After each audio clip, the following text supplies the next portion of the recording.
Chef Alex. Welcome back to our home. Today we're making coconut creme caramel. So let's get started. The first thing we're going to do is we're going to make sugar because it takes the longest. So I have here 1 cup of sugar. Now I've done this before in other videos, okay, where you just turn on and you put it on medium low, and you gently let it go. In about 5 minutes, it'll be perfect. And what we're going to do is we're going to pour it in here. We're going to swirl it around and line this. Okay. So through the magic of time lapse, our next stop will be in here. So watch me make caramel. She's going to let it run so that I can make the caramel and you can watch.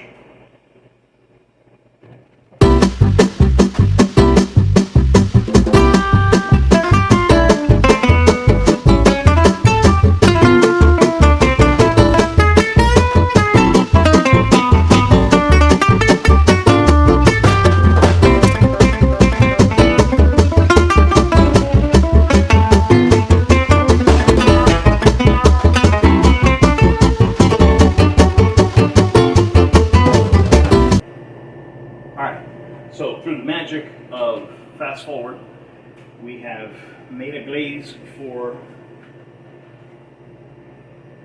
the creme caramel here, and this is a sugar glaze, as you can see. Very nice. You see that there? Okay. Now the next thing we're going to do is the inside. All right. This is really easy, guys. So we're going to take 5 eggs. All right. And then we're going to take half a cup of sugar. All right. We're going to blend those together. Now the order here really doesn't matter. You can put this all together in the same bowl at once and then start mixing. I find that if you mix the sugar and the eggs, everything mixes a little nicer. Now if you do that, I'm going to warn you, if you put sugar on eggs, the sugar will create a chemical reaction with the eggs and start to cook them. So the second you put sugar on eggs, you got to start whisking, and then you got to put something in there, okay?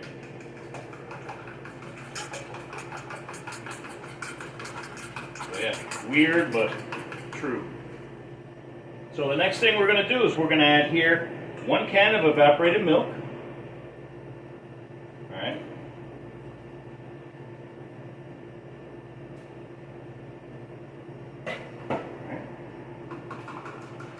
Stir that in there. And you're going to stir this in steps because what you want is you want the sugar, the granulated sugar, to dilute. Okay?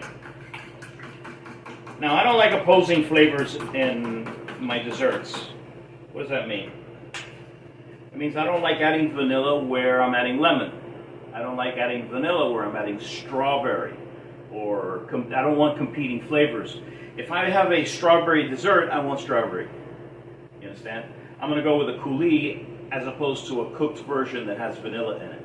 And a coulis is simply pureed fruit that has been strained, de-seeded, and you add just a little bit of sugar if you need to, but it's always fresh. It doesn't change that flavor. If you add vanilla or you cook your fruit, now things have changed, okay?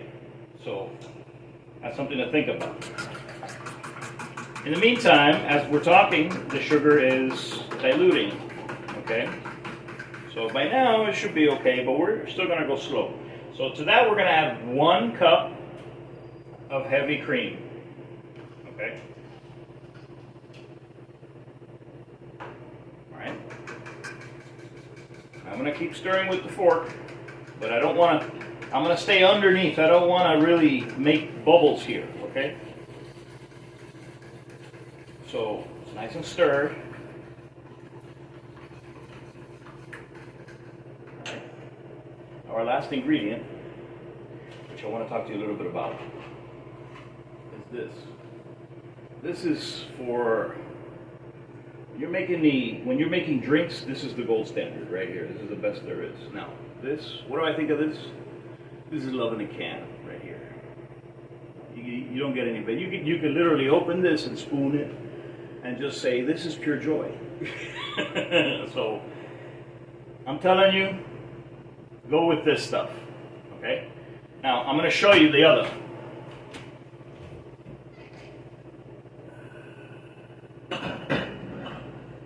These are the other ones, okay? We have coconut cream, which is the generic, and we have coconut milk, okay? None of these are sweetened, okay? This comes sweetened and prepped, all ready to go, make great pina colada. Let's start there. But for this is absolutely phenomenal. So you're going to shake the can. Give it a good shake.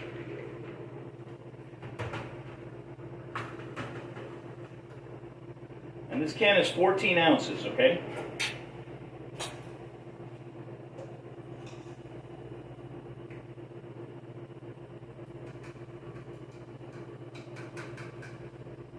Woo! That is like pure joy. So you're going to stir this in really, really well, right? And then once your liquid is mixed, ooh, I'm making a mess. One thing we chefs, we can do, and that is make a mess, guaranteed. Okay, so find something a little bit better. We're going to strain this into our dish, okay? And we're going to talk about the rest of it right now. So find yourself a strainer that has little hooks. You can set it on the edge of your pan, okay? And then you just strain it. Why do we strain it? Because all these little egg strands will stay in the center and it'll look like crap.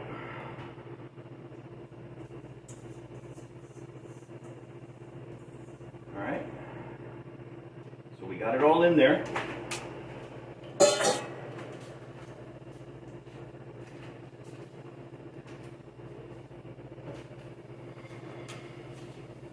We chefs, we don't like messes. We make them, but we don't like them. Okay, so let me show you what happens here. I don't know if you can see this with the camera. You see that right there?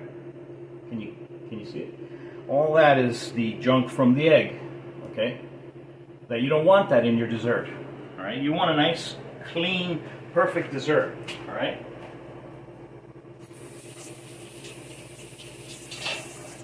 A little bit so it doesn't stick. Now, let's talk about the other elephant in the room because there isn't a lot of time. Okay. Now this goes into a water bath. All right. Let's talk about water baths.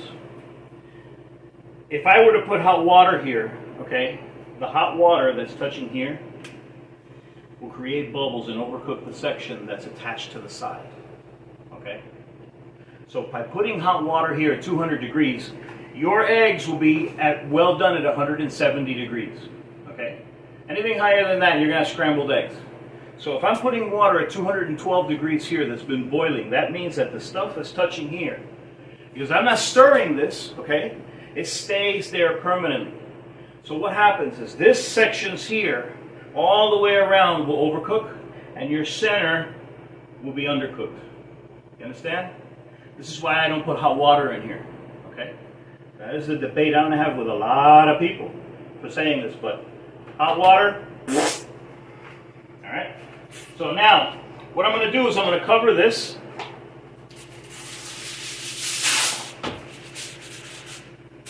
All right?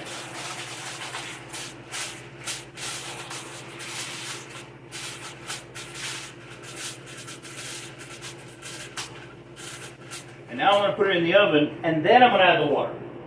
Okay. Yep. All right, so that's about halfway, 3/4 of the way up. So that's perfect. So now I have that at a 325 degree oven. All right. And that's going to stay in that oven for about an hour and 15 minutes, and then I'm going to pull it out and check it and see. And I'm going to show you how you can tell if it's done or not. So we'll be back in an hour and 15. We're back. So let me explain what happened. Come over here so you can see this. Take a look at this. Now, I want you to look at this because this is going to look different than if you would have one that has straight up milk and cream in it, okay? Now, this has a mixture of water. Remember, the Coco Lopez is water and some emulsifiers with the coconut flavor and the sugar, okay? So it's going to look a little different than it does. Now, come over here so you can see. You see here how it jiggles like this? Okay?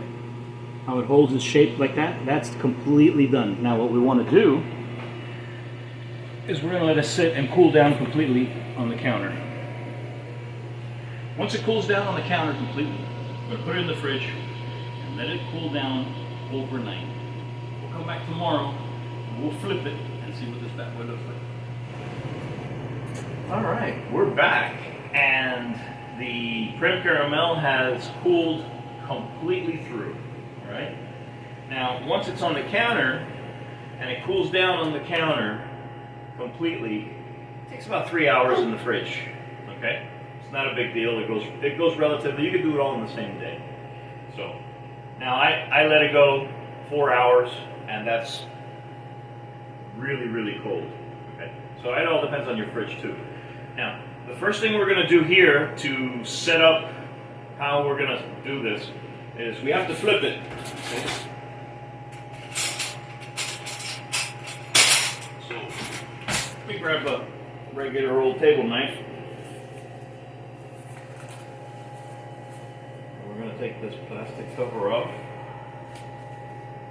We didn't want stuff in there. And then you're going to take the knife and you're going to run it against the side of the container here. Okay. Now, the sugar underneath, okay,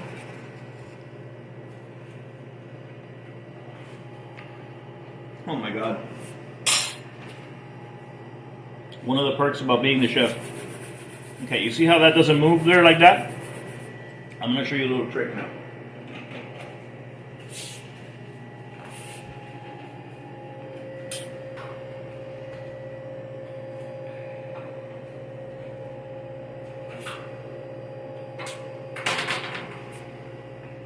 You're going to take it, right? You're going to put it on the stove.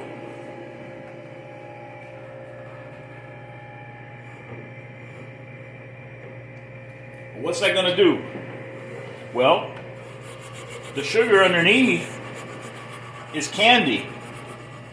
And the only thing that needs to happen is that for that sugar to warm up a little bit, and then you'll be able to flip it. Because what's happening now is it's stuck to the bottom. See? See how it's starting to turn now? This is ready to come out. Now, if I let it go a little bit more, I'll get all of it. But that's fine because we made a thin layer. We didn't make a really thick layer. So I have a big tray. You can use a big plate. Essentially, you're going to take it and flip it. It's already down. See? This is your creme caramel.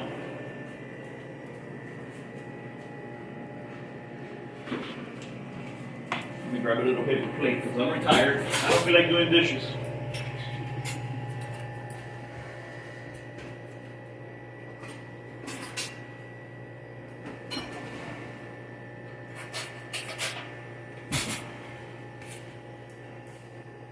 Alright, so here, cut it into it, take a good look at it, and we're going to talk about it a little bit. Okay. Now, let's talk about what we're looking at here. Now, I want you to see the center and the edge, okay? This is what I talk about when I talk about cold and hot water. Even though I had cold water, the edge still, as you can see, has bubbles. That means that edge overcooked. Why? Well, that could be two reasons. One, the temperature could be just a little too hot, or two, it could have been in there just a little too long. Okay? Now, look at the center here. All right? Stay over here so you can see. See the center? This is the perfect way it should be all the way through. Okay? If I were to judge myself in this, I would give myself a C. Okay? Because, as you can see, first it has a little lip up here, which it shouldn't. That's an overcooked lip. Alright? So, let's give it a taste and see. Let's see how we did flavor-wise. I already know. But, let's go ahead.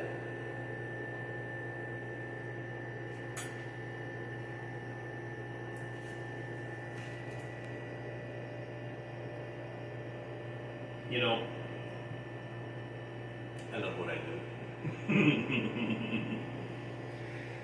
That is heaven on a plate. Okay? See right here? This is called love. Love. It's beautiful. I don't even know how else to tell you. Give this recipe a try, and you'll see what I mean. Okay? Remember, learn to cook, and you'll eat better for the rest of your life.